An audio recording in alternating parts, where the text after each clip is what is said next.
The Sixers and the Clippers have done a trade which involved James Harden.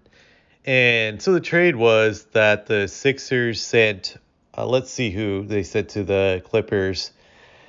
I'm just looking right here. They sent PJ Tucker and James Harden for Marcus Morris, Robert Covington, and KJ Martin. So and Nicholas Batum. So not really big names that they got in return for James Harden. Those guys are all solid role players. I feel Batum is like towards the end of his career. I don't know how much he has left. Marcus Morris has been solid for a while now. Last year he had a solid season. Covington is also a very solid role player, a good 3-and-D guy. So these guys are just solid role players. KJ Martin was good with the Rockets for the last few years as a role player. But basically, this trade was just the Sixers just trying to get rid of James Harden. Like I said in one of my videos, I would have traded James Harden for a bag of Lay's potato chips. So they accomplished their goals just to get rid of this guy. Does this trade drastically improve the Sixers? No, but I think just getting rid of James Harden is like addition by subtraction for them.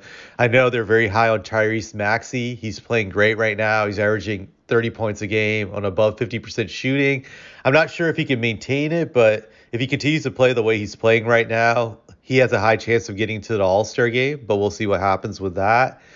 Now, excuse me. Now with the Clippers, this is an interesting move. I'm not sure if it really benefits them to have James Harden because his defense is so terrible now that he's basically like a traffic cone on the court that you just go around him. He's a huge liability.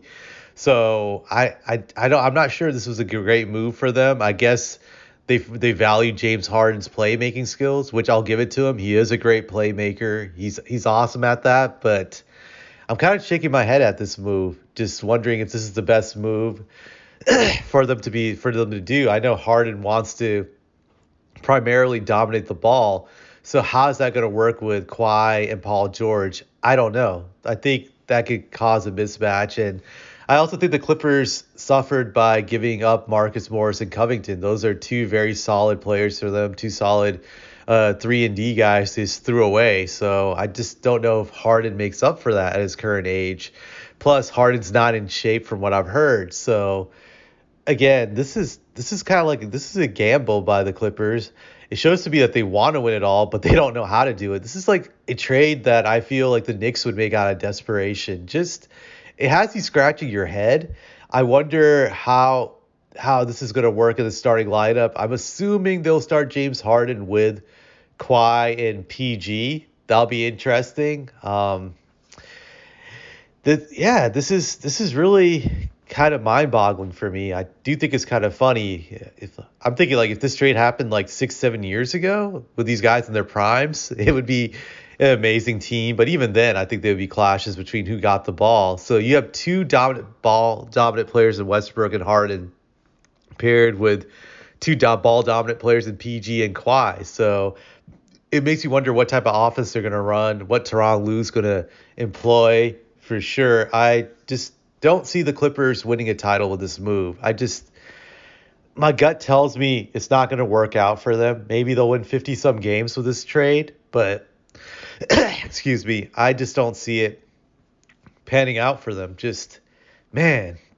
gave up two good defenders for a traffic cone. That's the way I look at it. The other thing I'll say about the Sixers, I think it'll be interesting to see how they do this year. I do think Joel Embiid will force a trade out next summer if things don't progress. I think the Sixers at least have to go to the conference finals to show him that they have what it takes to potentially win a championship with him.